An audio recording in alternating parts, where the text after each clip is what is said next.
Good evening, everyone. Welcome to tonight's meeting of the Yountville Town Council. It is Tuesday, July 7th at 6 p.m. For those of you joining us in council chambers for the very first time this evening, you'll notice the agenda and supporting documentation is located on the wall in the little plastic bins next to the door where you came in. Help yourself to that information. We are being broadcast live on Channel 28. This session will be rebroadcast on Channel 28 on Friday at noon. We are also live video web streaming, so if you just go to our website and click on the Council tab, you will be able to review this meeting at a later date or join in anytime during the evening. We would ask that while you're in council chambers this evening that you please turn off your cell phones and pagers. And with that, I would like to ask the clerk to call the roll. Councilmember Dutton. Here. Councilmember Chilton. Here. Councilmember Moeller. Here. Vice Mayor Dunbar. Here. Mayor Sosserman. Here. Will you please join me in the Pledge of Allegiance? Pledge allegiance to the flag of the United States of America and to the republic for which it stands, one nation, under God, indivisible, with liberty and justice for all. Thank you. We had a closed session on June 30th. Was there any reportable action from that session? No, there wasn't. Thank you. Item 5, adoption of tonight's agenda. Are there any changes or corrections to the agenda this evening? Yes, there are, Mayor. For item 7E, there we're going to add that the bid is being awarded to Aztec Consultants in the amount of $1,064,000, as shown in the staff report and resolution. And then for item 7F, we distributed Exhibit A and B of the contract, which was inadvertently left out. So council and staff have received that. It's in the bucket for the public and online. Good. And that's all the corrections. Any other corrections, changes to the agenda this evening? All righty. Can I have a motion to approve as amended? I move that. Agenda is amended. Second. All in favor? Aye. Opposed? None. That motion carries. Item 6, public comment. Anyone from the public wishing to speak on any item that is not on tonight's agenda? From the public? Anyone? Anything? Okay, seeing no public comment, we will close the public comment and move along to item 7, approval of tonight's consent calendar with the corrections indicated by the town clerk. Are there any other changes or corrections to the consent calendar? Can I ask that we pull item F for a very short discussion? All righty, with that. So I'll move to approve the consent calendar except for item 7F. Second. All in favor? Aye. Opposed? None. That motion carries. Thank you. Item F, adoption of resolution number 2802-09. Councilmember Chilton? Steve, if you could talk just a little bit about, there was a lot of concern, I know, by the public when we first did Napa TV. I think there's been a lot of great things from it, but the fact that we didn't have as much Yountville stuff on there, can we talk about how that's changed? Or if that's changed? For Yountville only programming, we have a set schedule, which is Monday from 10 to 2, Thursday and Friday from 10 to 2. And then from noon forward on Fridays, when the weeks that there's a council meeting, that is when we replay the council meeting. Other than that, it remains to be countywide programming, and our slide should also be going for countywide distribution from Channel 28 as well. Okay, because we didn't originally have that 10 to 2. No, this was intended to expand our reach and our market for our community service program, so it does go countywide, but then to address the public's concern about not seeing Yountville slides only on a frequent basis. Right. We added the scheduling for those 3 days for specifically Yountville slides only. Right. Thank you. That's it. I would also add that we've also expanded our production coverage of public meetings to include not only the town council, but the Zoning Design Review Board and our new Parks and Community Services Commission. So those are also covered, and live on Channel 28 during those time periods as well. I thought we were not going to do that, We did not do the Granicus installment and the video web streaming. but it is on Napa TV. Okay, Yes. thank you. And are those two replayed at any schedule? Not presently, no, just aired live. Okay. And that is something we can sit down, we have control over that. That just becomes more of a staff situation to try to figure out the right timing and programming to do that. But that's certainly something within our control. And I would also point out that I think both the town clerk and I would say that there are certain aspects of our relationship with Napa Valley TV that we need to perhaps utilize more. They will come out and do some special event production and some like video clips if we wanted to do some information about the town. The challenge that staff has had is we're responsible for developing the content, sketching it all out, and frankly, we just have not had the resources to devote to that. But it's something both Michelle and I are both interested in, and I think we will try and do something this year that will focus on a couple segments that we can then video or rebroadcast, I should say, at later dates and kind of have as an infomercial about town activities and things. I think to add to your comments, we can also look into expanding the days of the Yountville slides only if you would like to increase it from the 10 to 2 for those 3 days to be for a longer duration of time on those days. We can look into that. We avoid Tuesdays because there are a lot of other meetings, the board and others that maybe other people are watching within town. We also try not to conflict with NCTPA, so that's really why we pick those Monday, Thursday, and Friday. Okay. I think that's a great advantage.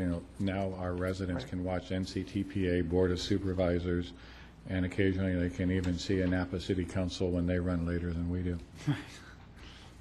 All right, thank you. I'll move to approve consent calendar item 7F.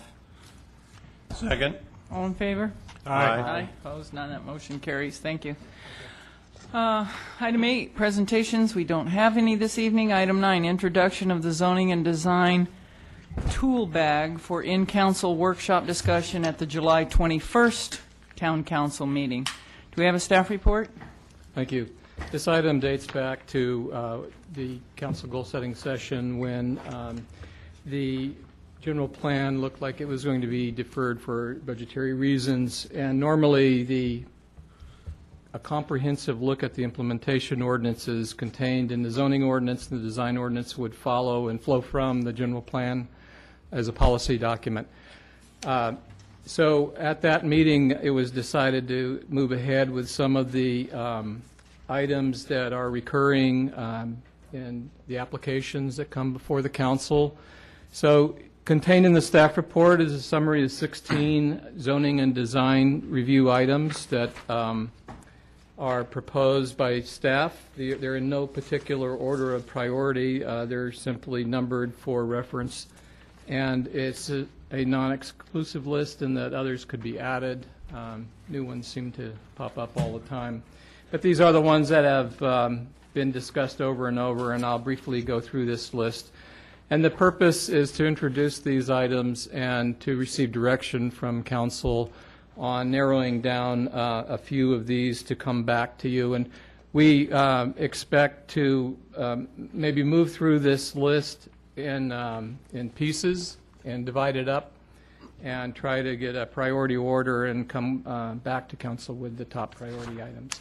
So in the list, our floor area ratio, and this has been used as a tool to limit building size and mass and encourage a diversity of shapes in buildings. However, it also gets used to limit uses, and it gets interpretive when we get into outdoor areas that are used as part of a business and when they get used and how much of it is used and who uses it, and if it's the public or a portion of the devoted to the business.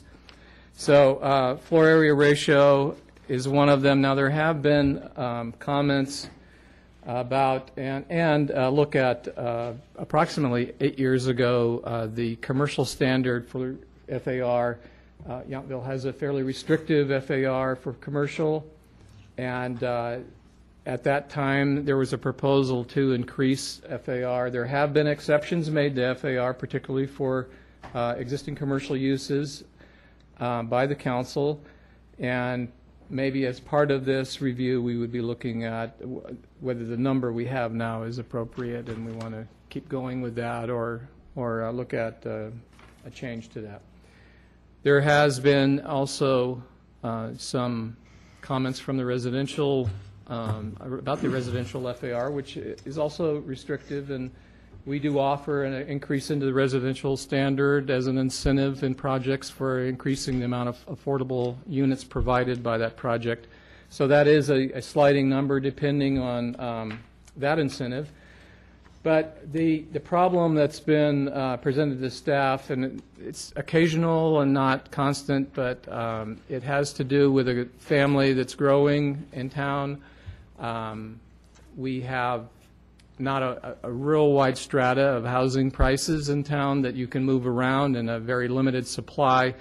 And a young family that plans on having more kids, and they need more space in the house. They are locked in usually at a maximum FAR and not allowed to expand the house. So their family planning decisions are somewhat limited by the space that are allowed them under the FAR.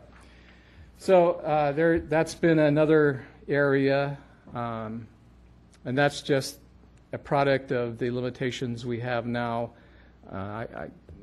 Without getting into the substance of any of these, and I'm just presenting the, and we can talk about the particulars later of each of these. Related to FAR is usable open space as it pertains to commercial projects, and when something stops becoming FAR and starts becoming a usable open space, we have a very high requirement of 25% usable open space related to commercial projects, and it's been noted on several of the projects that have come before the council in the past that that's a difficult standard to attain. The nature of the open space, too, how accessible it is to the public and usable it is by the public. Parking standards. Related to parking standards, this discussion we will be having may lead to other areas that are outside of simply adjusting the ordinance, meaning the commercial standard for, say, restaurants and 4-to-1 seat ratio to parking spaces and floor area ratios to parking spaces, we're fairly locked in now to the developed uses that we have, and there are no real possibilities to expand the lots on the uses we have. So changing the standard, I'm suggesting, is not going to fix much of anything. It's just going to put a new number in the book. And that we expand that discussion out into looking at other solutions for increasing public parking and other parking incentive programs for businesses, shuttle programs, and all of that can be discussed as part of the parking standards discussion. The land use is permitted in Old Town Historic Zoning District with a use permit. This came up as part of the Ginny application when they applied for a use permit to have a duplex, and it seemed to be a revelation to the neighborhood that it wasn't limited to single-family residences. It was a multifamily use permitted with use permits. The only use by right is single-family, but when you move into duplex or multifamily, that can be done with a use permit. Old Town Historic is a mixture of housing types and densities, and there was the desire expressed to look at that standard of the land use is permitted in Old Town Historic. Design review for uses not involving construction, and this came up recently with the taco truck, and the process of design review that application was submitted to was more limited than something that resulted in a permanent structure, and that was one of the items that was put on the list as something that was desired to be talked about. Residential scale, commercial, the types of uses allowed there, and this gets back to the discussion of uses that rely principally on visitors, and that's been a the subject of at least one in-council workshop that has to do with the supportability of strictly resident-serving businesses. And so that's that same discussion and exploring perhaps that standard and that restriction in that zone district. The single-family dwelling, 50% limitation on a single block for 2 stories. That's on the books, and while there hasn't yet been a challenge to that, it's, I believe, a matter of time until there will be, where particularly some of the smaller lots have very little possibility to do other than build a 2-story structure. And once the supply of that is exhausted on a block, then they're done, and I think we're going to hear an appeal at some point to that standard. The Heritage Tree financial assistance request from property owners that came up recently on a Heritage Tree, and what that meant and what the metric for judging the need for financial assistance other than requesting it. Number 9 is the master plan development process and streamlining that. Currently, it's in 3 steps that takes 5 meetings at a minimum. And there's been some discussion for quite a while of streamlining that process into perhaps at least a concept in a single meeting to follow, assuming their application is complete.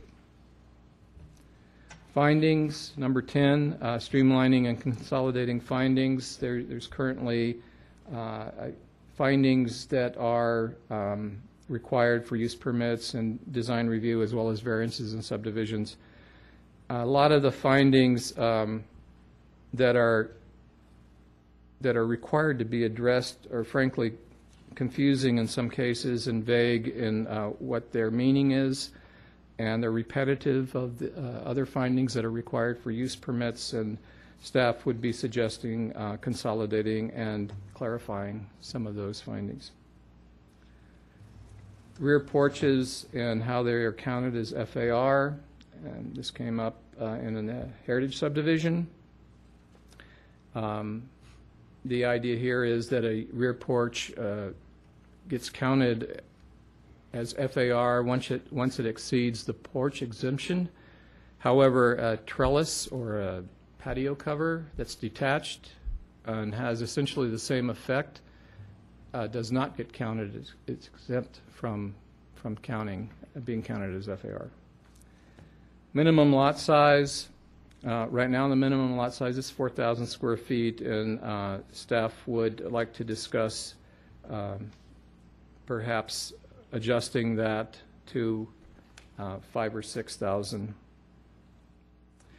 Minimum fence heights. The current maximum fence height, or I should say maximum fence height, is 6 feet, and we get constant requests for the 6 foot and then a 2 foot extension of lattice on top, and that's particularly the case where there's grade changes and on smaller lots where there's a privacy issue of there's not a lot of yard between the houses. By an application, we've been allowing, and there have been that 2 foot extension throughout town, existing for some time now, and staff has been allowing them by mutual consent of adjoining property owners, but you cannot have that extension on a street or on a corner. Screen parking is another one of, it's a little ambiguous what that exactly means when most of the parking that are second parking spaces that are uncovered are located in the front yard area, and how you would go about screening that from view. I guess let's see, minimum lot size. Oh, I'm sorry, I skipped down to the minimum lot size. I already covered that. The minimum lot size I was really referring to earlier had to do with, on the Jacobson lot split, both of the parcels, well, there were 2 dwellings on a single parcel that was non-conforming in lot size.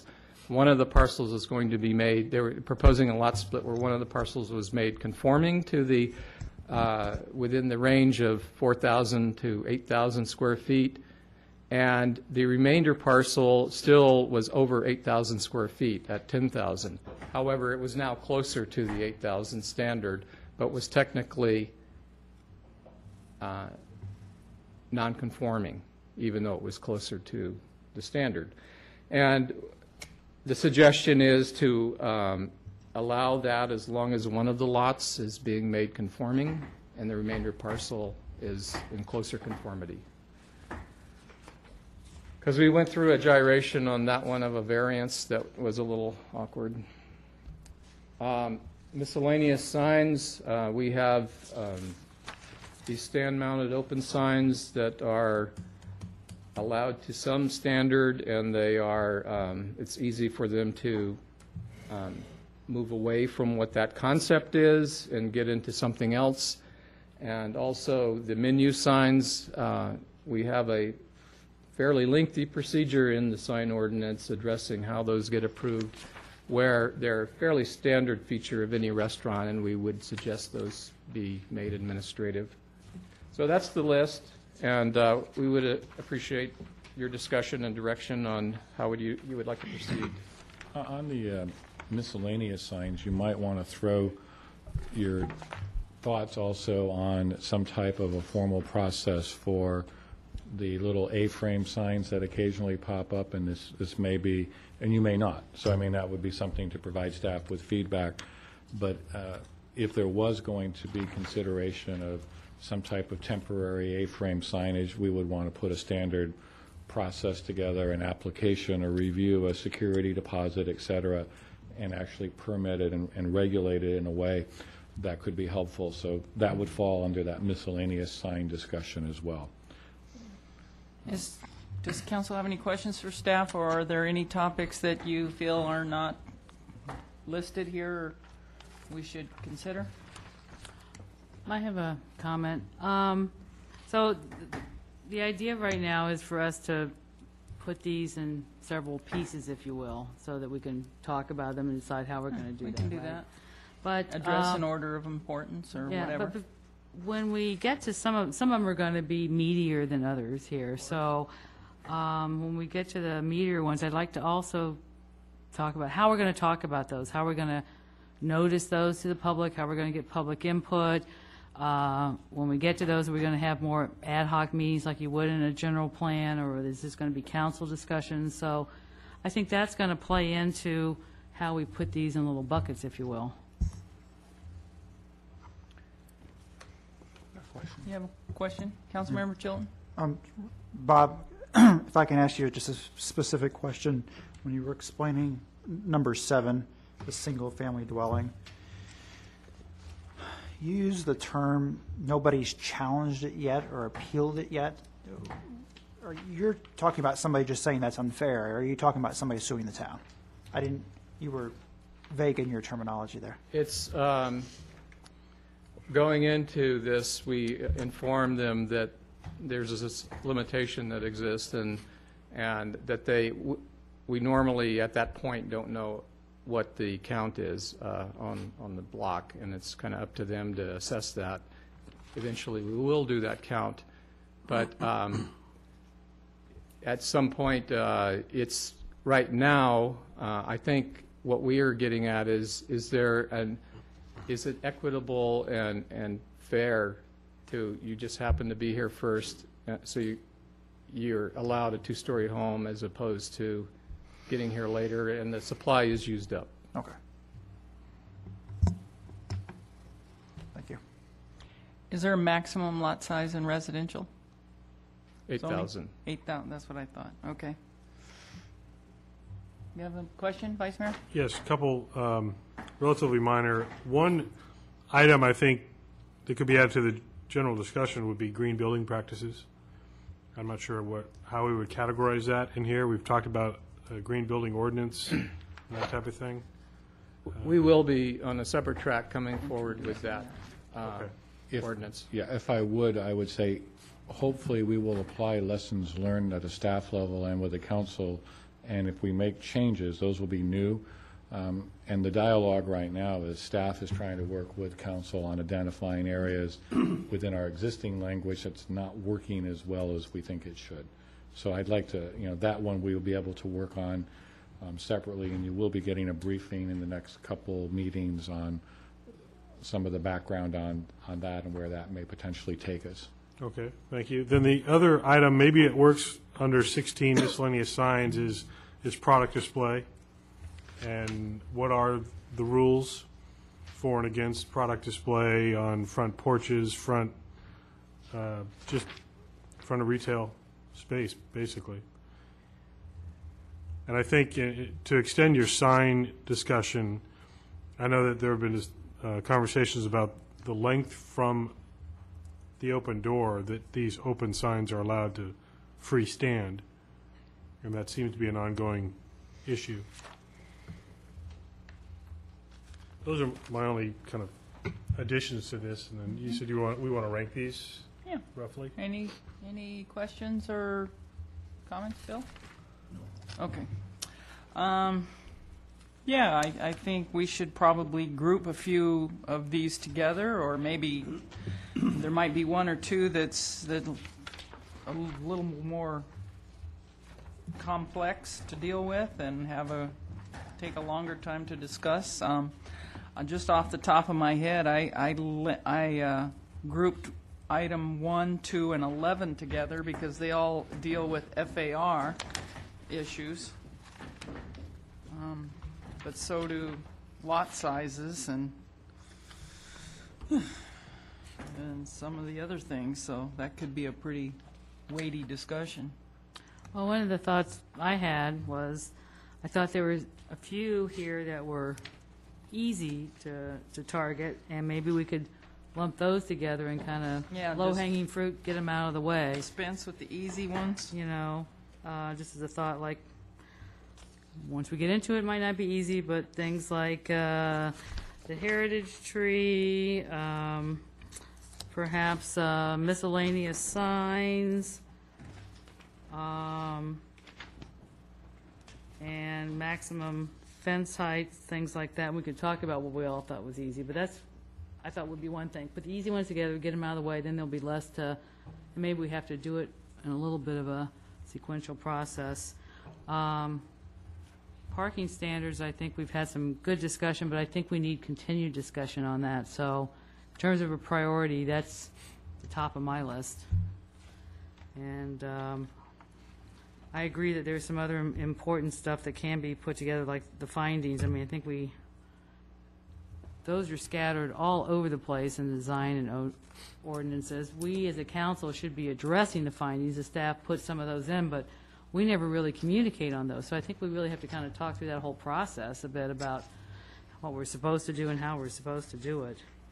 So those are my initial thoughts. What do you think, Councilmember Chilton? How would you?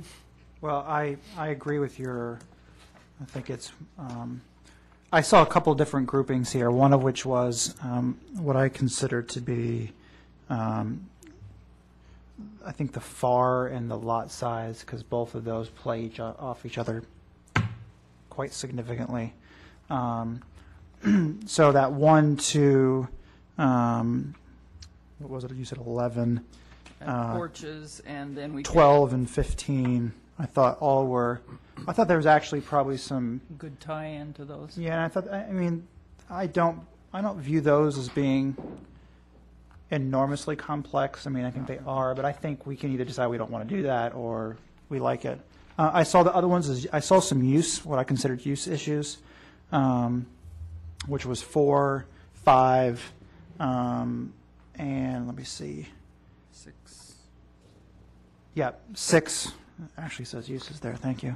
And I thought that number 16 was kind of in that. With the signs, maybe we should just take up signs as a separate. I think there's a separate sign ordinance, so I think that would be by itself. The heritage tree is kind of out there by itself. And I also had that number 7, the single family dwelling 50%. I thought that went into the discussion about FAR and I thought that one was one that would not be too, I don't know if that's too complicated to take on. But I would take on the FAR issues first. I would take on some of those use issues second. I think that's sort of, to me, that's the burning order of those. And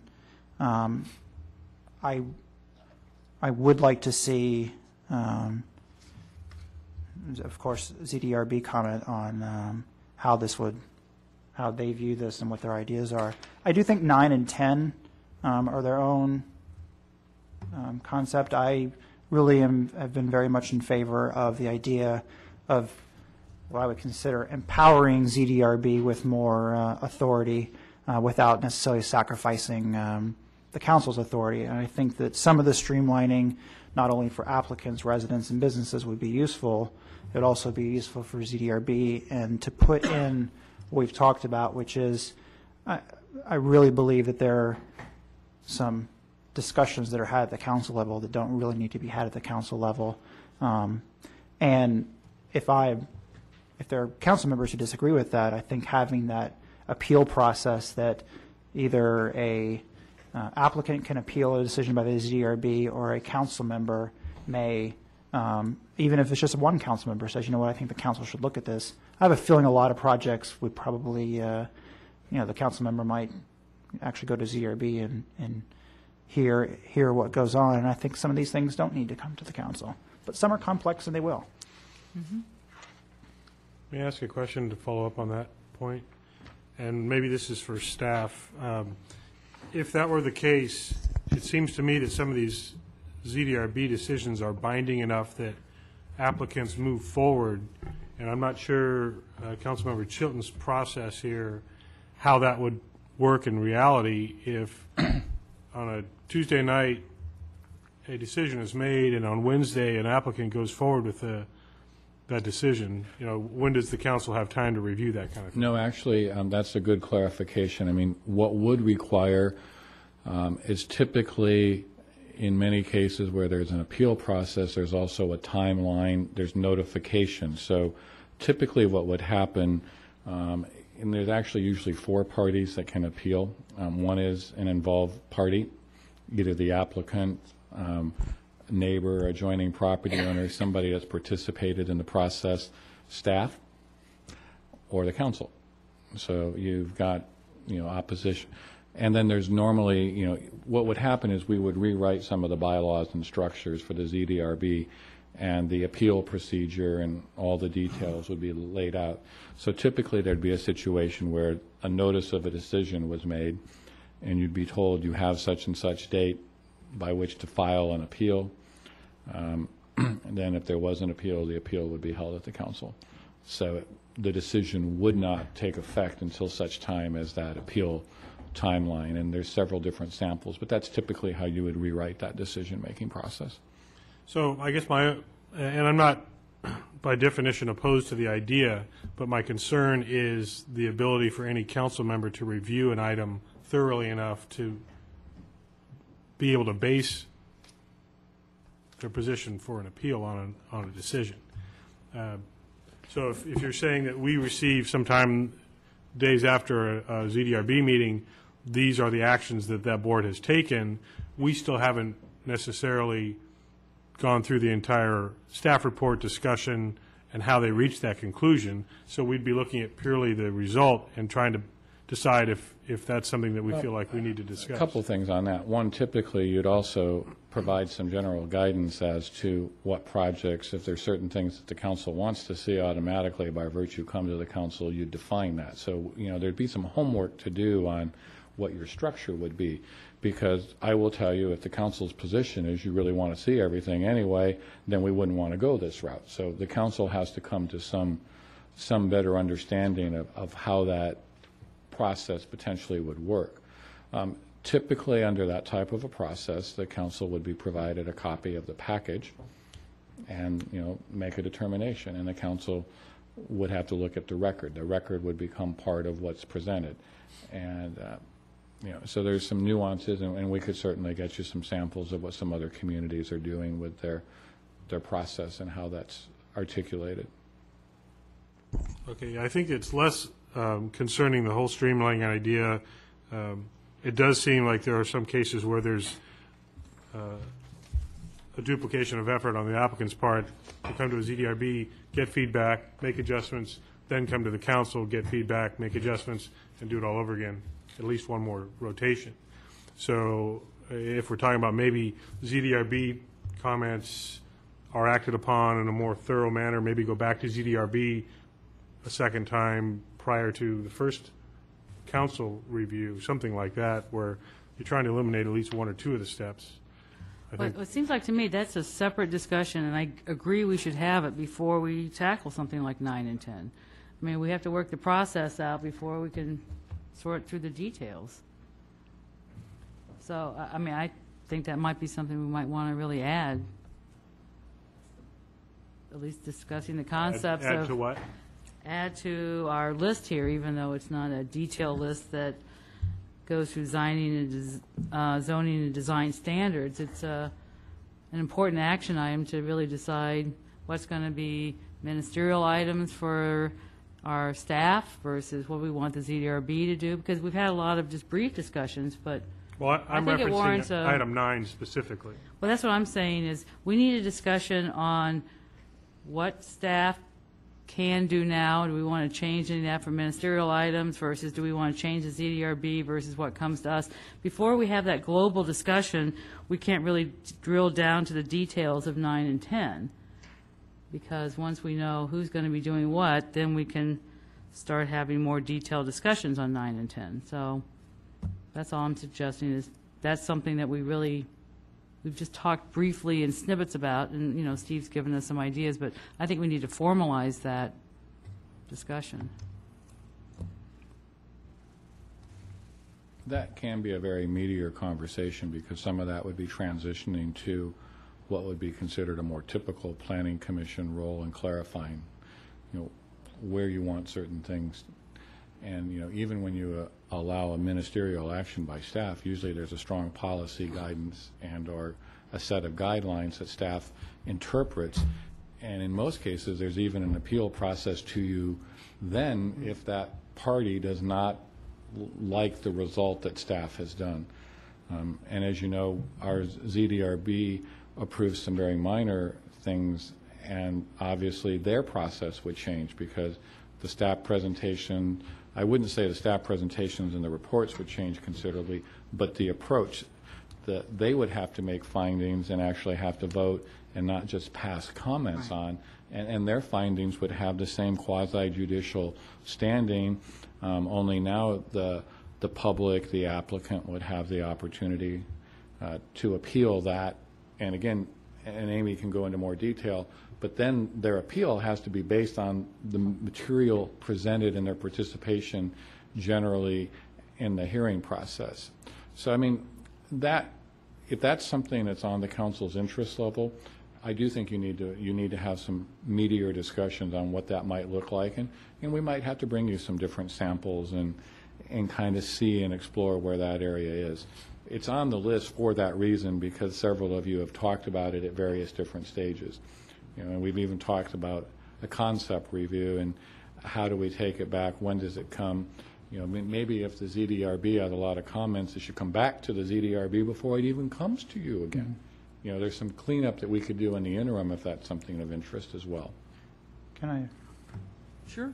Well, I was going to say, I would think it would be valuable to at least understand some of the existing structures that are out there, especially in our context. I do want to say that I think that the appeal process, I wouldn't support just handing over authority. And I think ultimately, especially in a small town like ours, it is important that the elected officials are the ones who ultimately make those decisions, because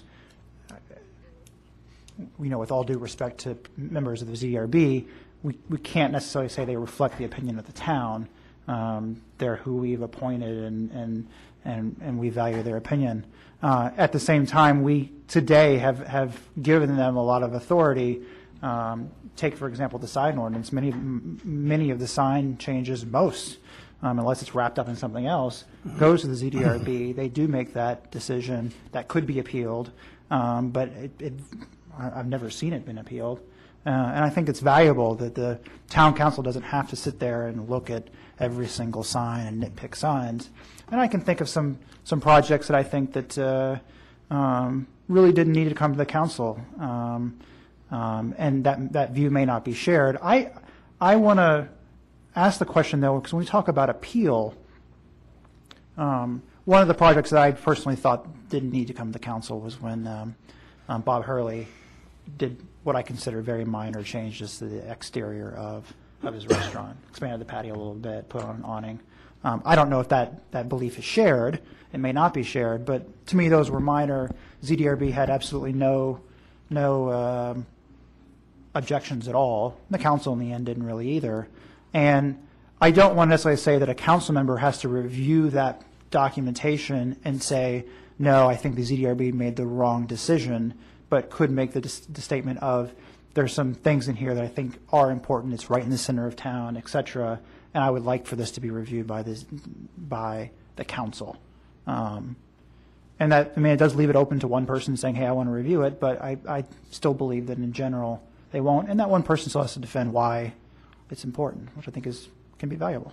Your example actually illustrates a couple of the issues that are here, and the primary reason it went through that whole process is FAR, because we got back into that expansion of usable space, FAR, and that's what triggered a different level of review, because I think the planning director would probably generally agree that some things on their surface look pretty straightforward, and then we tie in a little something else that causes us to go back through the process, and that's why we're having this conversation, which is that really our intent, or can we clarify some of those things, add better definitions here or there, or have certain things reached the time of life that we need to remove it and add something else that's potentially going to do a better job for us in providing that policy guidance. And in the way it's set up right now, the only thing the ZDRB can really act on are single-family dwellings and signs, and commercial projects are the responsibility by the ordinance of the council.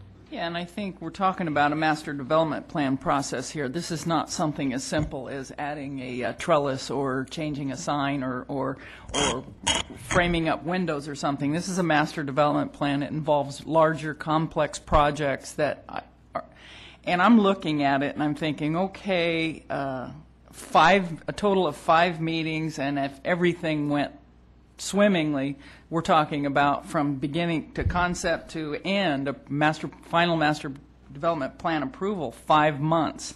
Is that unrealistic for a large project that would fall under a master development plan? I mean, I don't know. So, I mean, yeah, it would be great for the developer, obviously, and time saving for council and staff, but is that unrealistic to insist that they go through this process? I don't know. It just doesn't seem like it to me, but I understand. And I believe it was originally envisioned when maybe perhaps there's less certainty about what the town expected to see in their commercial projects, and there was perhaps more risk that the development community appreciated easing into it rather than prepare a bunch of drawings all at once. And the way it was set up was you first get a concept hearing to see if they're even interested, and then you get into the general site and circulation of the site, the building footprints, and then you get into more the next step of generating the architectural renderings and the elevations. And at each step, it back in those days was maybe designed to cut costs to the developer if the project was going to be altered midstream and take off in a new direction, so they don't prepare a bunch of drawings. And I'm trying to think of one project that's come before us in a master development plan that hasn't changed dramatically from concept to the final master development plan. And these things take time. You can't, you can bring in something in concept and it just changes over the months, if not years. And if you had seen the original concept for the Bardessono, you wouldn't even believe it was the same project. If I could comment on just one last thing as part of this discussion, I would definitely support having the ZDRB vote on their positions when they're making recommendations. I think it adds clarity to their positions and accountability to their positions. So I would support that if we want to take that step even further. And I guess if we're getting into the bylaws of the ZDRB at that point, but I think it helps what they are telling us, and it also makes their positions much clearer. But I think that's part of a separate discussion, not That was part now. of this discussion we just had about the ZDRB's role, and do they need to review things as frequently as we have them laid out, or can we let them make certain decisions on their own? But what I'm suggesting is that's an important discussion, and there is a whole lot of subjects that are going to be related to that. So that should be a separate item that we put on the agenda to talk about officially. Because I think there are a lot of points that things we want to keep and things we want to change. So I'm not comfortable making decisions, micro decisions about that now, because I think it needs a big discussion. I think it's one of those slam dunk things that if the council supports it, we support it. I mean, we're not asking them to do anything, I think, that's out of their current scope. It's just a matter of getting positions put on the record for clarification. Can I just clarify one thing before we get off of the point, especially because if you move towards the ZDRB making a final decision based on findings in the record, that will be a decision that won't come to you unless it is appealed, that the concept of one council person reviewing that and deciding that it should come to council is not normally how that would be addressed, because you would an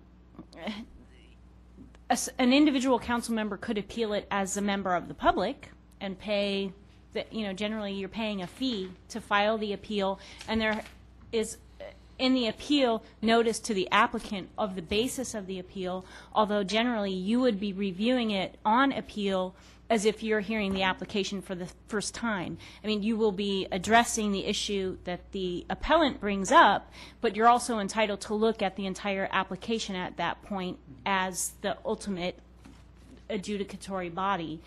But then there's also the concept of by motion of the council and vote thereon to appeal something to the council itself. It's a little more problematic.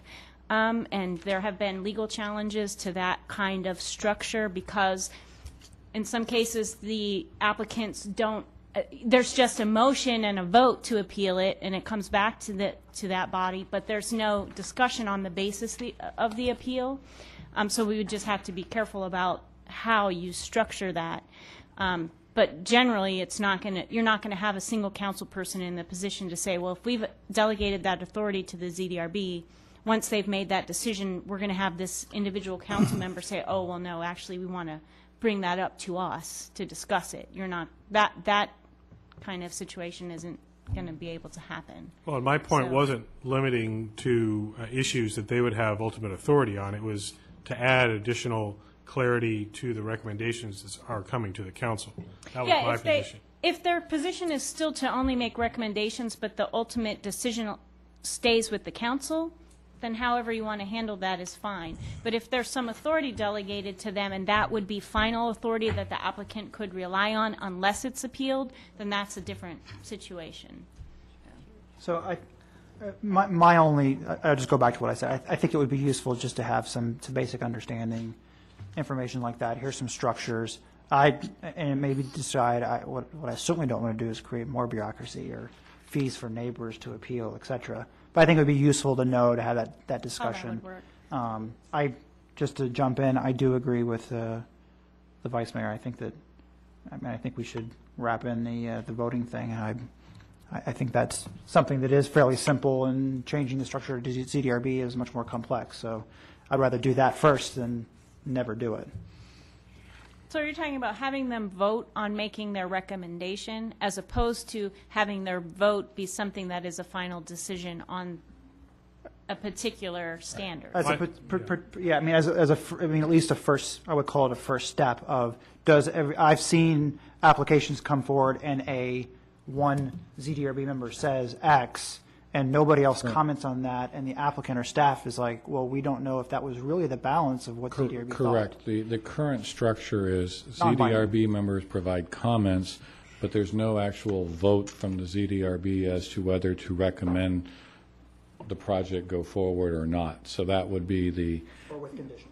yeah, so that would be part of it, and certainly that can continue to be in an advisory recommendation role as opposed to a final role. So, I mean, those are again, nuances. So they will require us rewriting some stuff and clarifying things, even as simple as implementing that. Well, I think we're getting off the track here because we're talking about the roles and the responsibilities of an advisory board here, and I don't know that I agree with Councilmember Mueller. That's something that's entirely different than reviewing these processes and these ordinances. So, I mean, if we want to dump some of the responsibility onto the ZDRB, then maybe we should look at the roles and responsibilities now of the ZDRB, and if they're going to become something more than an advisory board, we should start there.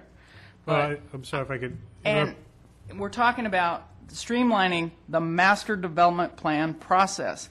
And yeah, it mentions ZDRB reviews the preliminary and the final.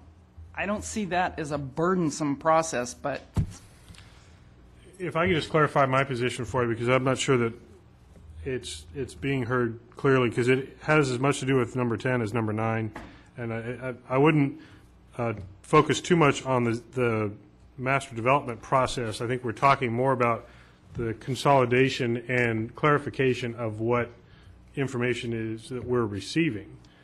There are two different things. Council has separated them, and I think the town attorney has separated the two different issues. One is making them a final decision governing body in some capacity versus advisory, and the other issue that I think Councilmember Chilton and I are trying to address is just to tighten up the recommendation process. Two very different things. I'm not trying to recreate the bylaws of the ZDRB, and I agree that that is a different in-depth discussion, but I do think what we're talking about here is streamlining, consolidating, and I think that part does make sense to discuss right now. and I would argue that, just because I like to argue, I would argue that I don't think tightening up that process is a matter of changing their advisory role status, because I've seen staff reports that are very clean and very concise that outline every recommendation, and you usually, by reading the staff report, can build a consensus whether or not they support the project, whether or not they all have the same comments with relationship to the project. So, I mean, I just don't know that we need to build that extra layer and create something that isn't necessary, and it really has no reflection on what we're trying to accomplish here. I think we're talking about this 9.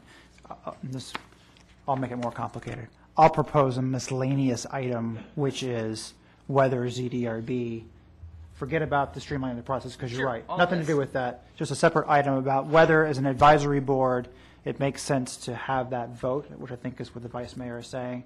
I think these other ones are much longer and complex, and that would be a reasonable, even if it was a first step, to say, you know what, we don't want to go down the whole road of revising ZDRB and turning to the Planning Commission and going through all the legal whatever. One thing we're trying to achieve, and it would probably be achieved by that, is a more strong recommendation, and that would achieve that. So that's how I would split those two out. I agree with you. I don't think that the master development plan for projects, ultimately, I don't think that you really can streamline that very much. Can I just, on that point, you could still have, related to 9 and 10 as it applies to whatever the ZDRB has authority to make at this stage recommendations on, staff could still prepare findings that, instead of just having them give feedback that are their comments that are reported, staff could still, I mean, it would depend on how staff is able to interact with the ZDRB, but there could still be proposed findings that they vote on that are just recommendations, that ultimately when it's brought to you, because that's how it works, it goes to them first and then comes to you, that when it's coming to you, it is their comments, instead of just being relayed that in that format, are reduced to findings that support one way or the other the standards that the application is being reviewed under, and they have voted on that, in essence, as a recommendation to you. I mean, that's possible without rearranging whether their authority is to make a final decision that's appealable or not. Right. So And we that, can- that's what the point I was trying to make. Some of the more recent staff reports have done just that, that the staff has taken the recommendations of the ZDRB and incorporated those into the findings. Right. And the consensus of the ZDRB was, yes, we agree, staff agrees, it comes to council, we all agree. So those are things that that will help to streamline the process and alleviate this. If there's ambiguity about what their position is on any particular aspect of the application, And staff brings it to council. that can be Can I- cleared up by requiring them to recommend actually some kind of findings in that respect. So by a can I vote. ask a direct question? Are you for voting or are you against voting? I just don't think it's necessary, but I'll be happy to look at it, and if the ZDRB wants to vote, let them vote. Anyway, any more suggestions on how we should group these issues? We've now added another item to your list based on the Yeah, discussion. sure, that's not, Well, since I don't think I'll be called on, I think I'll jump in here. It appeared about a half hour ago that was the case. I think what we came here to discuss, as I recall, was to try to prioritize these into some groups. How did we go about it and go from there? But somehow it seemed to get off into wherever. I think some of the comments I heard were good as far as this sort of the low fruit, the high fruit. And personally, I just took the position of ranking them as high, medium, and low, and then putting them together. And it did appear that the FAR issues were certainly the ones that stood out on this. And some, I think, were, as mentioned some time ago, pretty irrelevant. I thought that could be handled pretty closely. So I would hope we could come to some conclusion here or discuss on which ones we were going to talk about and give them to Bob as he has. Just give me 3 or 4 here that we can talk about. good point, Bill.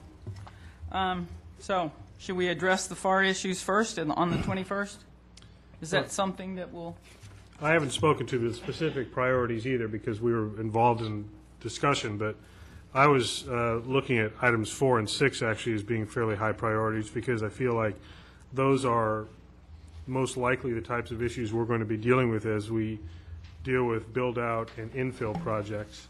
I know the FAR discussions will be related to that, but I think we need to be fairly clear on what applications we can even be receiving before we worry about whether they fit into FAR calculations or not. So I would put those as fairly high priorities. okay. Anyone else? Well, again, I think I agree some of those are very high priority, but I just think they have to be pushed back. I think we need plenty of time to let the community know we're talking about them, really have some ideas, what we're going to talk about, and really get their input and to tackle the high priority issues first. I just don't think we're going to have enough time to really communicate that we're going to talk about those and get the input we need. I mean, these are all important elements of the design review, which is all part of our general plan. I just think it needs more time, the important issues. So maybe we could agree on what's the high priority and the medium priority and the low priority, and then come back and get staff's input on should the high priorities be talked about first or last, and go from there. Well, let me put it, did anybody bother to sort of rank them or anything like that, or Yeah. just sort of shoot off? Well, there's a good start. Yeah. Okay, well, I was gonna actually agree with the vice mayor. I think 4 and 6. To me, it was really kind of the FAR and these two use things. Hold on, Steve. I think that 4 and 6 would be useful for the 21st.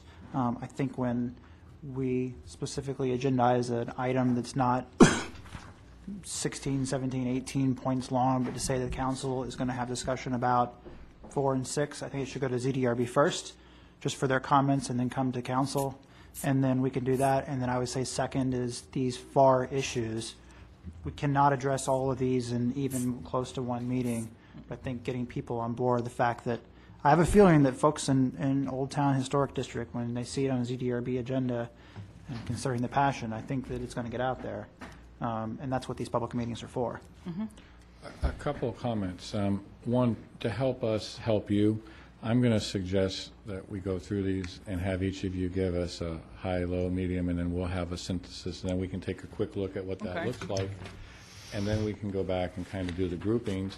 And then I do want to point out that, remember, this is to prioritize your discussion for the workshop. And then we're going to have more discussion in that workshop about the processes and what do you think the various steps are to tackle some of these issues. You will not be resolving the issue that you're talking about on the 21st. The 21st is going to be your launch pad, if you will, to start saying, all right, we're going to look, and I'm just going to pick something far. All right, what do we think that's going to take? Is it going to take a couple workshops? Are we going to want? That's what we will be having in more detail on the 21st.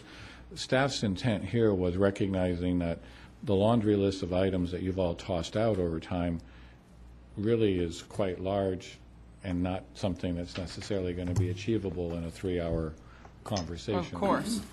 Okay, you want us to go through and rank them? Yes, and then we'll just kind of, because that way you can take the same and we'll see what consistent we have, and then we can go back and take it from there. Okay, Councilmember Moeller, would you start with item 1 and go through item 16, high, medium, or low? Okay, number 1, I've ranked high. Number 2, I've ranked medium. Parking, I've ranked high. Land use is high. Can you use the numbers as you're going down, please? Sorry, Thank you. certainly. 4 is high. Number 5 is low. 6 is high. 7 is medium. 8 is low. 9 is high. 10 is high. 11 is low. 12 is medium. 13 is low. 14 is low. 15 is medium. 16 is low. Louis? Did we add a 17 or not? We did. 7. That is the ZDRB. ZDRB. rules ZDRB vote. discussion. 17 high. Louis? Okay. Number 1 was high. 2 was high. 3 was low. 4, 5, and 6 are high. 7 is low. 8 is low. 9 is low. 10 is low. 11 is medium. 12 is low. 13, medium. 14, 15 are both low. 16 is medium, and 17 is high. Bill? I had 1 is high, 2 high, 3 low, 4 low, 5 medium, 6 high, 7 medium, 8 low, 9 medium. Bill? We're trying to keep up, so if you could She's start got to again record slowly, it. Can you? please, so all of us can grasp it. Where did you leave off? Let's start at 1, high, and go to 2. 2 high, 3 low, 4 low, 5 medium, 6 high, 7 medium, 8 low, 9 medium, 10 high, 11 medium, 12 high, 13 low, 14 low, 15 medium, 16 high, 17 would be high. John? 1 high, 2 high, 3 medium, 4 high, 5 low, 6 high, 7 medium, 8 medium, 9 low, 10 medium, 11 low, 12 medium, 13 low, 14 low, 15 low, 16 low, 17 medium. Okay, and you got those, Michelle? Yep.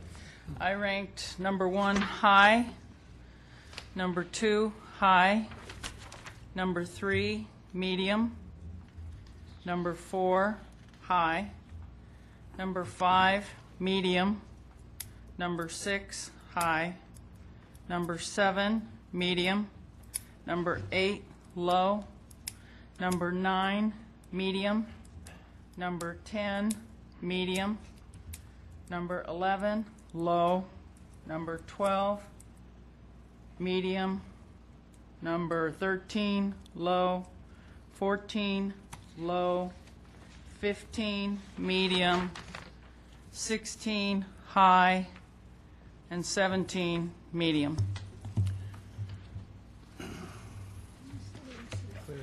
Are you keeping track of all this, Bob, so you know what to do next? Can we get a summary of that? All right, we have a quick, Is there a tie? you have a strong consensus on number 1, that the floor area ratio discussion and the related elements are high. Number 2 is high and medium for the most council members, and that's... High for you, Louis? High? Aye. Okay, so that's all. And number 3, parking standards, is actually a mixed bag. You've got all over the place on that one. Keep going. Number 4, land uses permitted is a combination of highs and lows. Well, we only got 1 low? What was, 4 high and 1 low.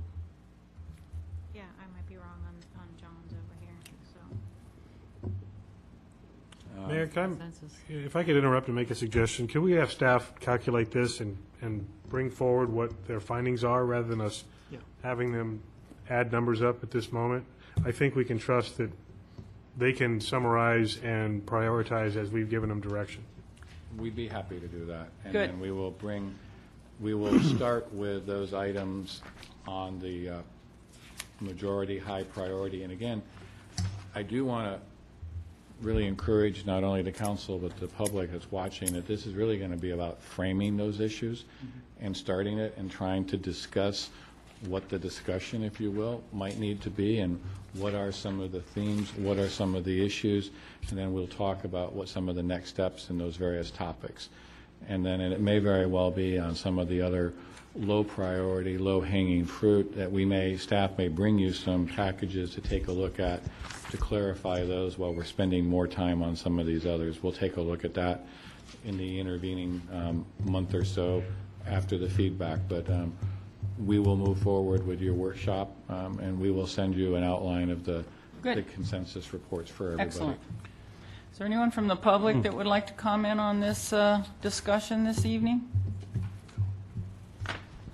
Councilmember Dutton? No, just Mayor, I wanted to ask a question of Bob, if I could. Bob, in a number of these items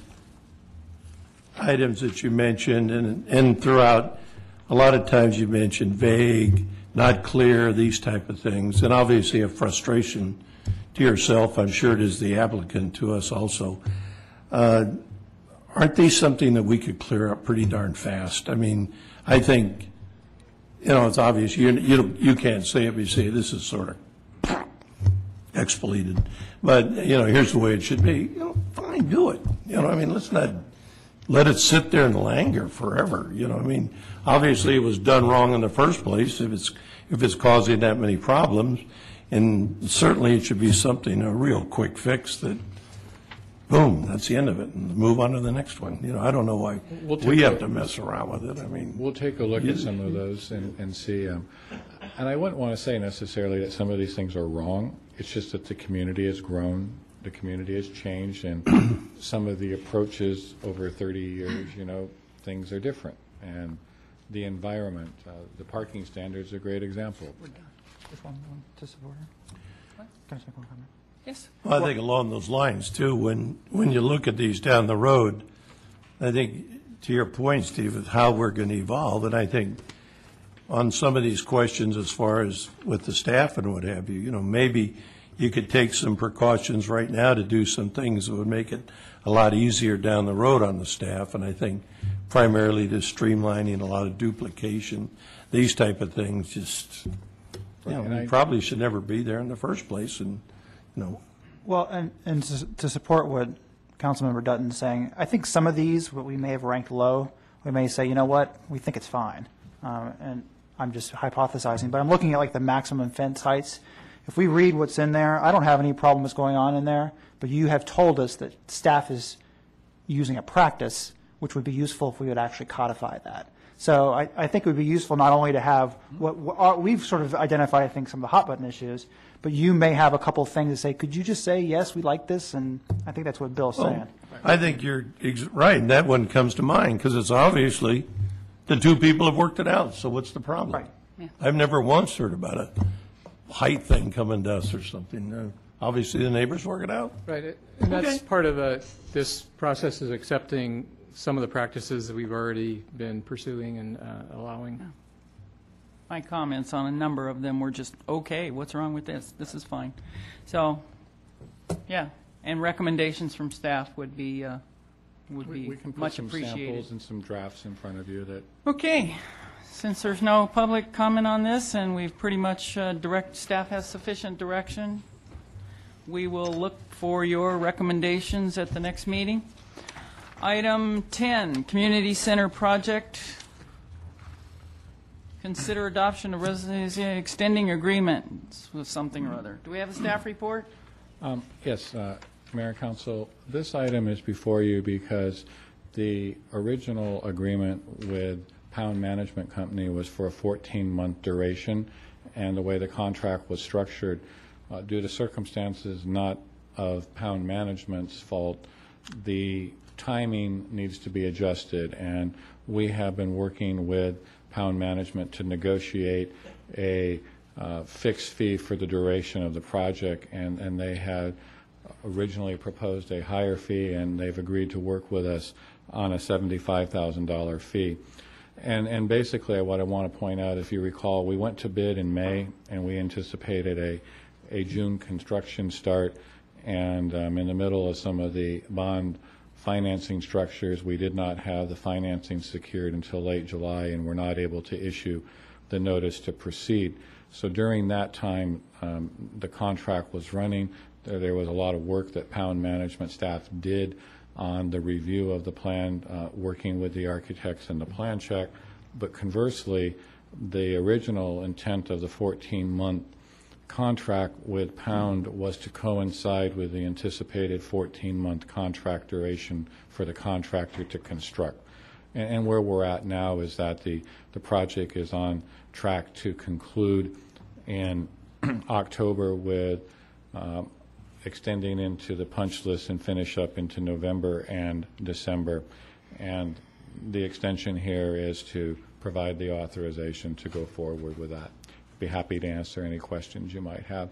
And I will point out that the principal of Pound Management, Leslie Alsbach, is here as well, if you have any questions for the firm. Does council have any questions for staff? Any questions for the principal of Pound Management? Anyone from the public have any questions? All righty, bring it back to council for discussion or decision. Councilmember Chilton? I'll make a couple of comments first, and the vice mayor also on the community center subcommittee.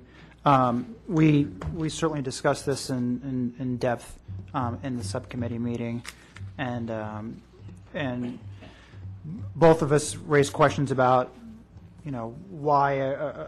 why on the original timeline, why are we off of that? Some of it had to do with the financing schedule. Some of it has to do with how the schedule is worked out with construction, et cetera.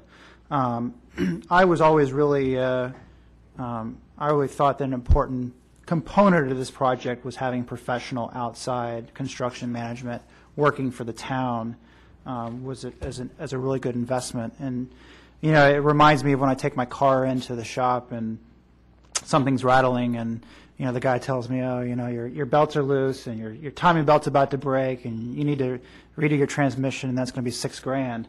And the answer is, okay, I don't have any idea if this guy is just yanking my chain or not.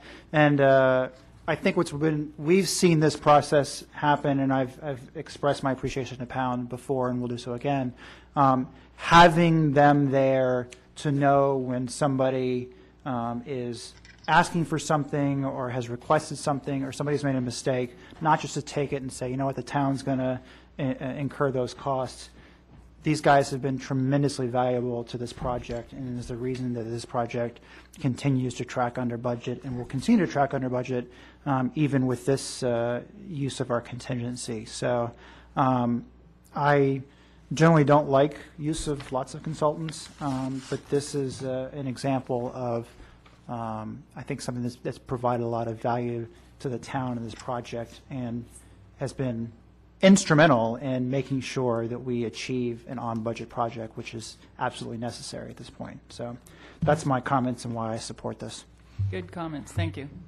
Vice Mayor, do you have a comment? Yes, I just want to extend on what Councilmember Chilton has said, and I brought this up. We brought it up collectively, and when former Councilmember Rosa was on the council dealing with Pound management and the entire staff, two of the three main characters are here tonight, but they have been not only great stewards of ours and agents of ours, but just as staff mentioned, they're collaborating on how to make this work to the best for the town and for Pound, and the fact that they're willing to reduce their rates, knowing that we're on a very tight budget, is commendable and much appreciated. So thank you. But again, without going into the minutia that we get into every 2 weeks, and just looking at the change order log, there's a substantial amount of money that we are saving. We're spending money to have these gentlemen work for us, but they're saving us a substantial amount of money in the process. And we even talked about that at our last meeting, is trying to call out some of the savings that they've been directly responsible for. So it's not an issue, and I would hate for somebody to look at first glance, oh, $75,000, they're just trying to milk the town for more consulting money. That's absolutely couldn't be further from the truth. This is something that both Councilmember Chilton and I were strongly in support of, because they've been great so far for this 14 months, almost 14 months, and to help close the deal.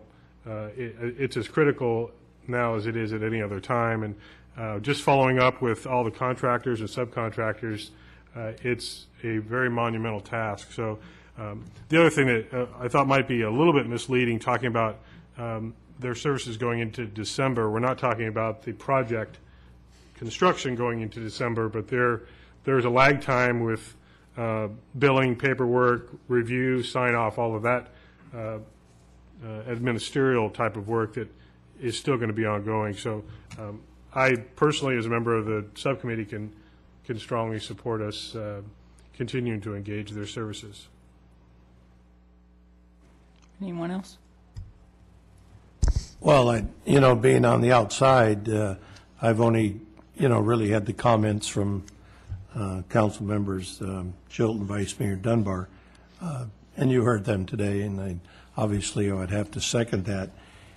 But it is good. But I think on the other hand, I appreciate their efforts, too. So, and I don't know many projects you work on that have sort of that type of overseeing. I assume that's pretty natural. But I know their mission, and I think your mission, and it seems like it's come to pass. I've heard nothing but good things, and I certainly appreciate all of your efforts in this to bring this project in as much on time as possible, and certainly, under budget.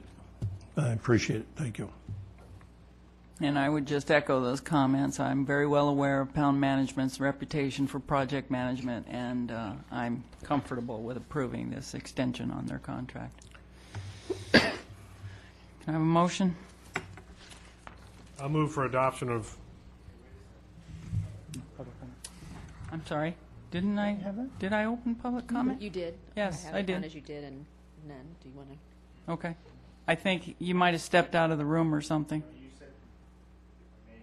Yes, sure. I'm reopening the public comment on this. I'll just explain what you said. You said, are there any questions of the representative from Pound Management from the public? That's not the same as opening public comment.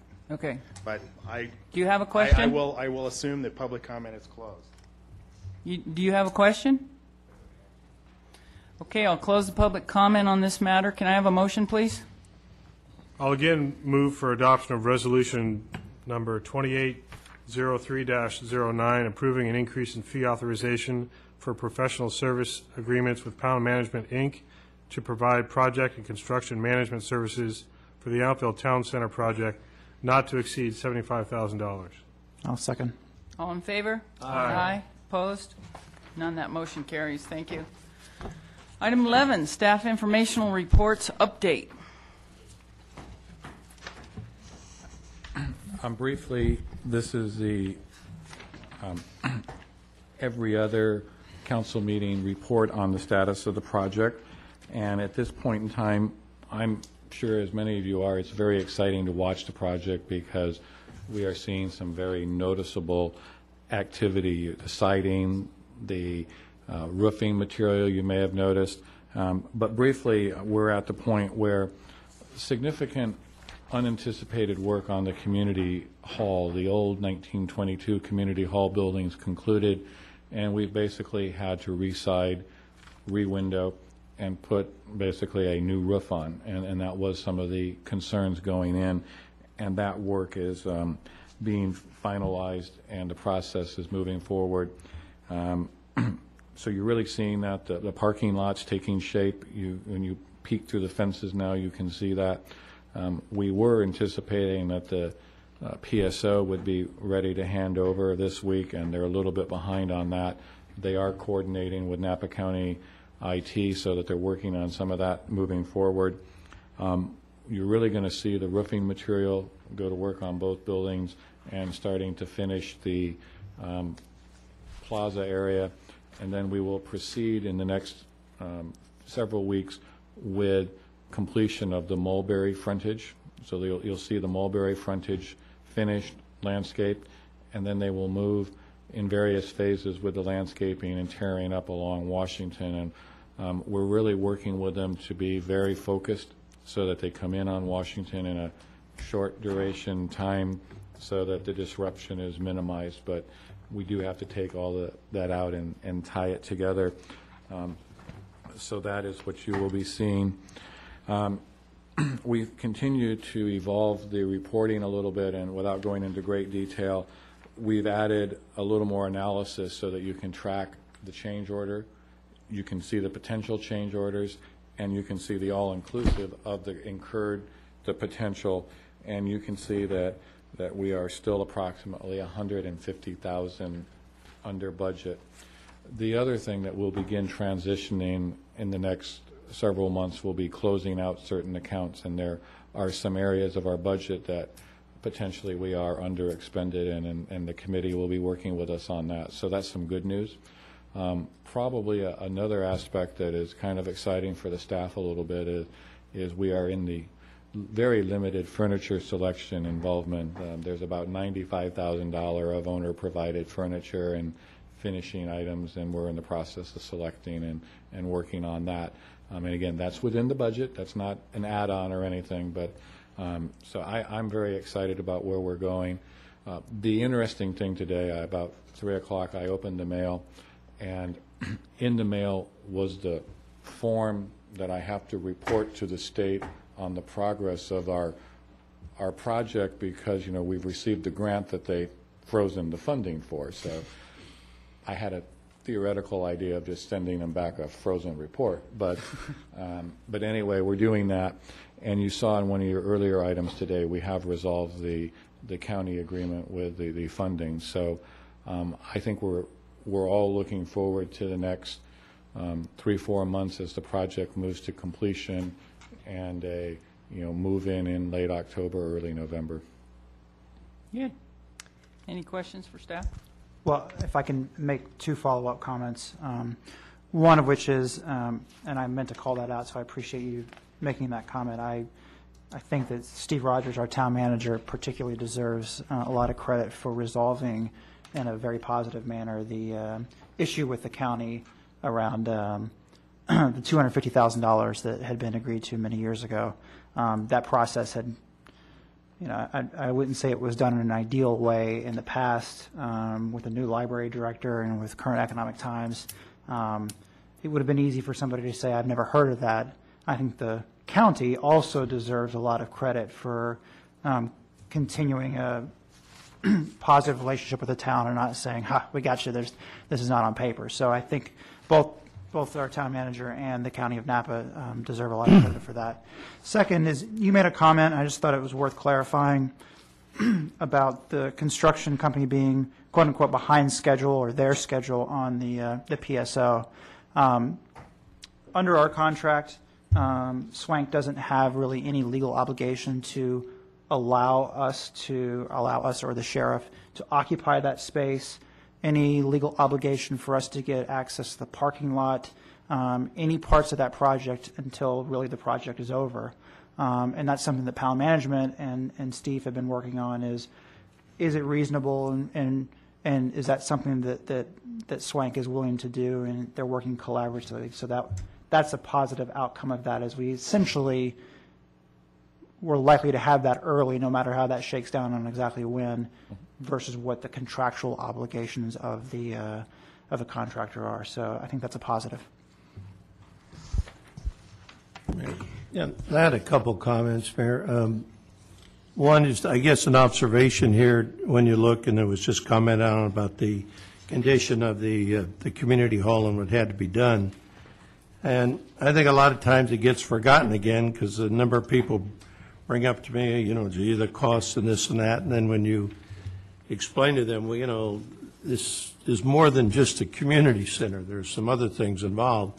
And I think as you see the cost that we're having here to redo that community hall even makes it more wise that we included it into this particular project. I think one, it's pretty obvious now as you see the two together, it would really look sad to have that one new building and the other one. And two, on a separate note, trying to refurbish the community hall by itself, I would estimate that cost would be to the point where maybe we wouldn't even do it. We'd just look at it, and it would be sort of a sad sight. So I think, and that was great to incorporate the two. I think the next would be a question for Pound, I think. I've barely been involved in 3 different projects like this, oversee type thing, and talked to numerous residents, and the one thing that always pops up, and I don't know how much of it is the fire. Now here we go, there's extra charges. And it seems invariably that they sign off, they approve a project, they get almost to the point of done, and then they come back and say, oh, by the way, you have to do this now. You have to. Is this just common with them, or is it oversight, or are they allowed to take new regulations, insert them in regardless? Or, every project that I've seen like this, or other residences, farm worker housing was a big issue when they did that. It's always, oh, no, you got to do this. You got to have this turnaround. You got to have this, these block things. And I don't know.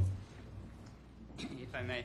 I'm not sure I can speak for the fire department completely, but I think there's some level of being understaffed when they get a chance to review plans, and so that when they come out to the site, they may see things a little differently. And they are entitled to ask for things, and we do pretty much do whatever they ask because it's a serious issue. But it might be more a matter of staffing than anything else.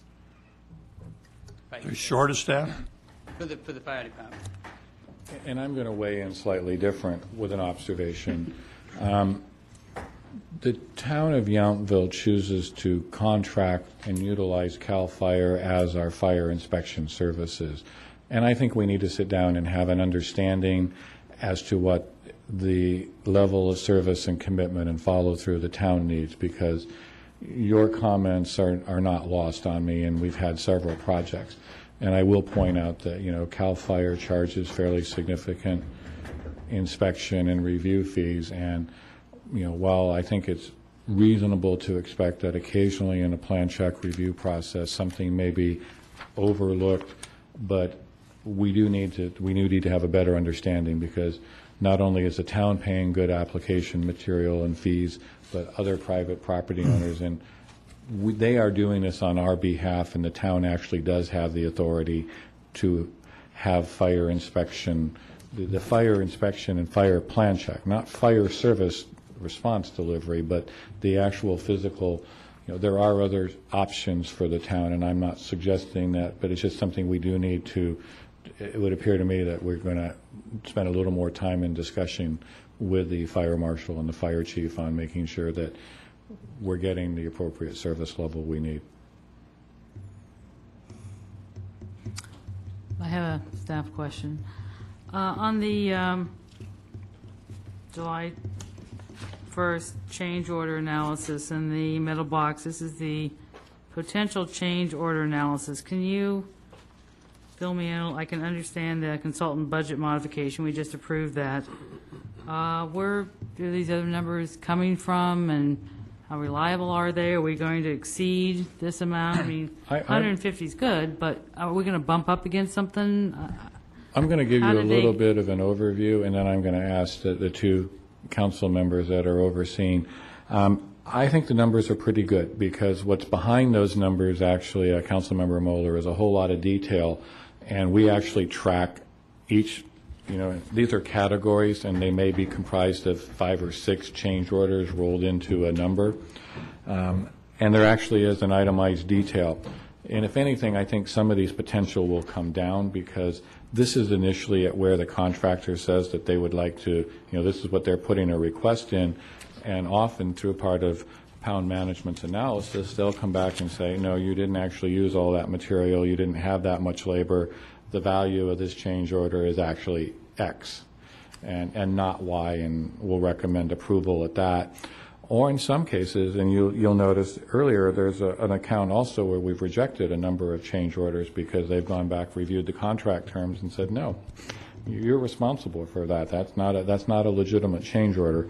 So I'm fairly comfortable that these numbers, I mean, we have about 2 more months of potential change orders. The range for things to come up keeps narrowing, and the biggest thing is for the town not to initiate things that it wishes to do at the last minute. That's going to be, I think, the real push, and that's been something that the committee's been very clear that we're not going to do. So I think I'll let the council members on the subcommittee talk, and then Les can perhaps give you a better feel. But this range writes down whatever Swank says that they think the change order is worth.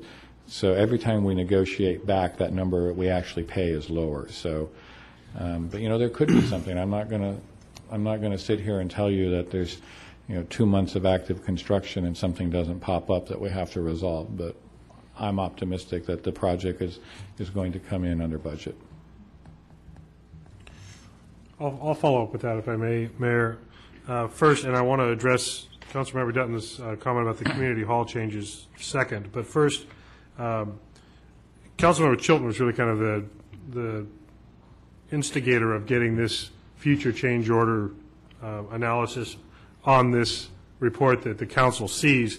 We see these numbers every 2 weeks, but this is the intent of bringing this forward is so there aren't what would appear to be surprises down the road as things are either being billed as they are being built, or if we know they're coming up and they just haven't been billed or put on a schedule in the near term. So this is trying to show all of our exposure that we know of. As the town manager mentioned, the project isn't over yet, so you can't say there's not going to be a single dollar more that comes up. But these are Pound Management's best estimates at the range of any potential, not only big ticket items, but they go down to the hundreds of dollar items that they include in these types of analyses.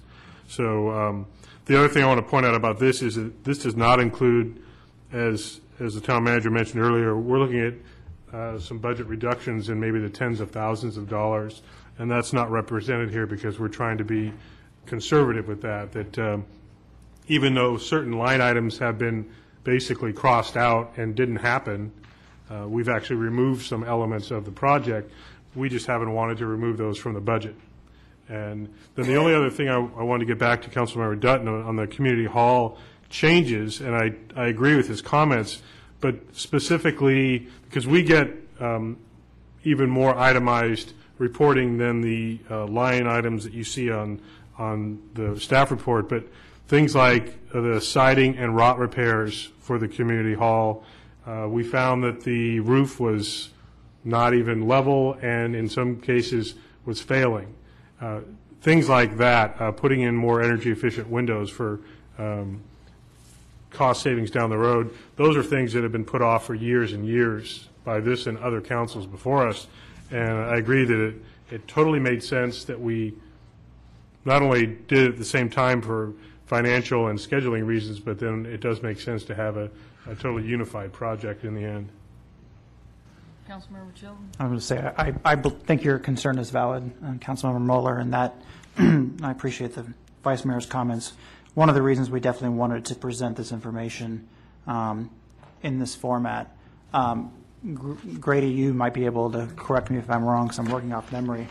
Right now we're at about $616,000 of total executed and potential change orders.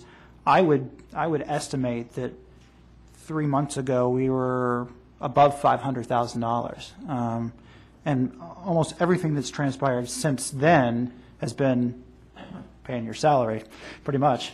So one of my concerns was we kind of hit a spot where we hit, almost went through 2/3 of the contingency. I don't want to say quickly, but these guys kept saying, here's the couple of stages of where we're going to see the exposure, and they were right about when we start ripping off the walls of the old community hall. There's a couple of big issues that came through that may not be even worth discussing right now, but there's some design issues that there may still be some recourse for. So I think the good thing is we have not seen, and they have foreseen a lot of those big issues that have been worked through as the whole structure has been built. And I do believe, based on everything I've seen to date, that this project will come under budget, and I'm absolutely committed to the fact that that is going to happen. And I feel confident the Vice Mayor feels the same way. So I think we're on our way. Could I ask a timing issue? If I could, I noticed we mentioned middle of November now, and I don't know what we've done with the community hall as far as potentially scheduling anything, but I know there's some December events that happen on an annual basis, and I don't know I think those people were pretty well, certain that no problem, we're going to have it ready for this year. Is that still going to be the case? I mean, will that be ready maybe potentially before the community hall? And actually, Councilmember Dutton, that leads up to part of our, a positive working relationship with our contractor, Swank. There's a very good likelihood that we may get part of the community hall component. We may be able to occupy, start moving in earlier. We are not highly promoting activities in the community hall, but we are talking to historical December users about getting them booked, and so we will be resuming that. Again, it will not be a strong marketing campaign. Our strong marketing campaign with our new rate structures and everything will basically take place beginning January 2010 with the facility. And as we get a little closer, we'll know where some of those are. But I'm optimistic that we will be into the community hall earlier than the new community center. They may be able to drop the perimeter fencing back and focus on the final finish details, because as most of you know, there's only a small amount of interior modification in the existing community hall. Most all the work's been on the roof and the exterior, and some of the material, infrastructure systems like the HVAC and connecting the geothermal and some of those type things. So I think we, knock on wood, we should be able to do that. There even may be the possibility that portions of the parking lot are available earlier or can be brought in so that it lessens some of the impact on Mulberry. Thank you. Any more questions for staff?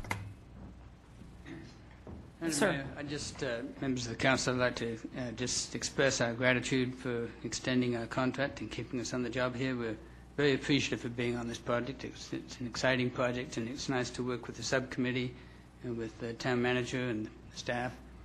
And it's a collaborative effort. It's not just us, of course. It is everybody, and it's the contractor and the engineers. And we've got a lot of work to do to finish this up, and we appreciate being held onto the job. Thank you very Good. much. Thank you. Any more staff reports?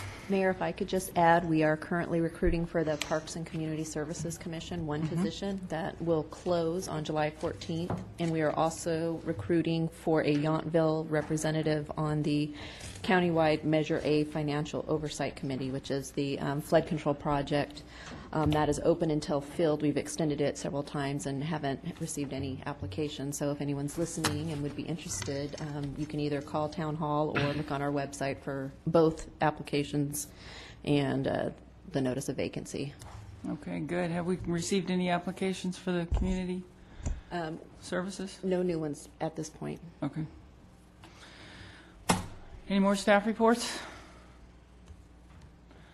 All righty, council reports and comments. I did not meet with flood control today. I don't think there was a meeting scheduled. Napa County Transportation and Planning Agency, Councilmember Chilton. NCTPA met on a special session on July 1st. There were several very important items that were discussed there. One was awarding a contract for the service provider for the transportation system. In the end, that contract was awarded to Veolia Transportation, who is the current incumbent service provider in Napa County. Other items that were discussed included an overall increase in rates to riders and on all the Vine system. That was a nearly unanimous vote. I voted against that, but everybody else voted for it. Route 11 from Calistoga to, well, St. Helena to Calistoga to Santa Rosa was kind of saved and kind of not saved. It's a little bit of a unclear where that's headed, but the board did make it quite clear that that route needed to come up to the ratepayer, the fare box ratio requirements that NCTPA looks for, which is 16%. I'm not sure when, but soon. The cities of St. Helena and Calistoga are going to discuss on their councils whether they are interested in providing some funds to make up that rate box. The Napa trolley was killed with no objection, and the NCTPA is looking at replacing part of that service with regular bus service, so downtown is not completely lost. There was a comment, and I could ask this to the town manager. You may not know. If you read the Napa Register article, there was a comment about the trolley, which we've argued to come up to Yountville, and they basically said that one of them was coming here. And they also said that another replacement trolley for Yountville was on order. And I didn't know if that was correct, or I was a little surprised to read that in the newspaper. Because I had never heard that at NCTPA, and I don't think you had either. Well, as we've discussed, we are in the process that NCTPA is going to be ordering our new replacement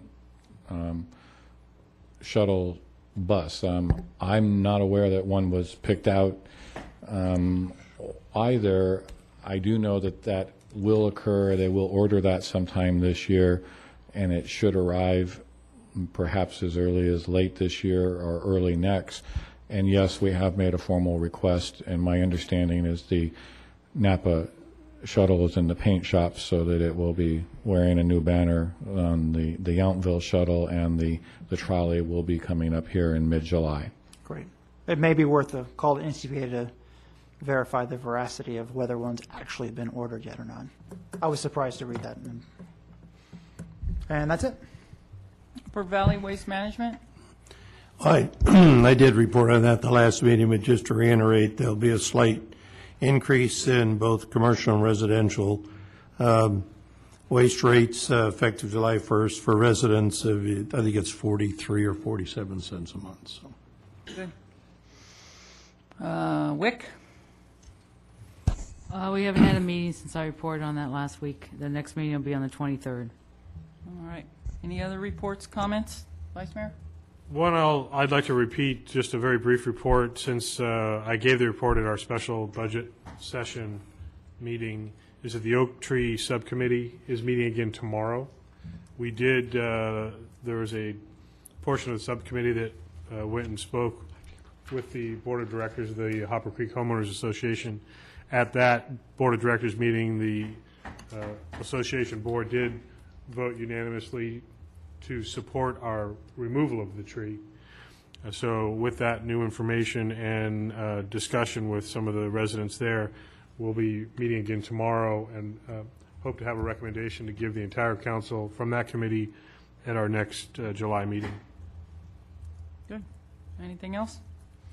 By all accounts, I understand. I have one question. Yes? On the trolley, seems like it's coming. Is that something that we need to have a discussion about, or is that open for discussion? I mean, how's that decision made? I guess I think I missed something. NCTPA is the operator of the system, and in prior discussions, the council had communicated an interest in, a vehicle that was more attractive and more likely to attract attention. And this is just an interim request that the shuttle be brought up here to use during the period before our new replacement vehicle is put in. But we don't actually. I just had many questions from the public. They had wanted express some public comment, or wanted to know when we were going to vote on that, because there were opinions, pros and cons. So it's not something we can make a decision on. It's NCTPA makes that decision for us. I mean, we don't make a decision on the Vine buses, but I mean, this actually has been previously discussed by the town's Transportation Advisory Committee, and there was, I'm going to have to say, in my understanding, consensus interest on the part of the council in pursuing the trolley. If the council would like to have me put it on the agenda for next, and we formally say we don't want it, I mean, that's certainly something that the council could choose to do as well, but that's not my understanding of your previous interest. I just didn't know how to respond to the public. I wasn't sure what the process was. If I may, Mayor, I'll just follow up. I know we've been discussing this for months, if not years, so maybe some of the conversation was prior to your joining the council, but we felt like this was a perfect opportunity to take advantage of the fact that the shuttle was no longer being used in downtown Napa, that we would like to try an alternative style vehicle to help inspire its use at basically no additional cost to us. So it seemed like kind of a no-brainer.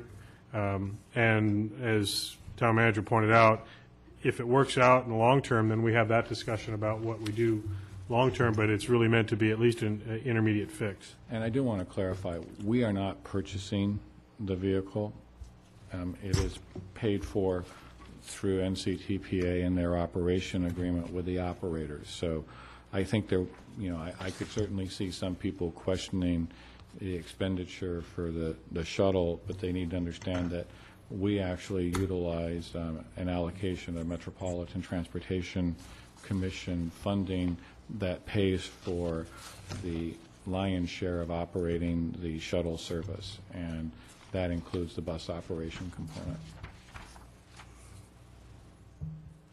But I will track down whether a new bus has been ordered, because we had talked about different varieties, and the council had expressed interest in an alternative fuel vehicle. So to hear that it's been ordered without our feedback would be a little chagrining, to say the least. But again, that is their responsibility to provide the vehicle and operate this shuttle system. Any more council reports? Comments? Okay.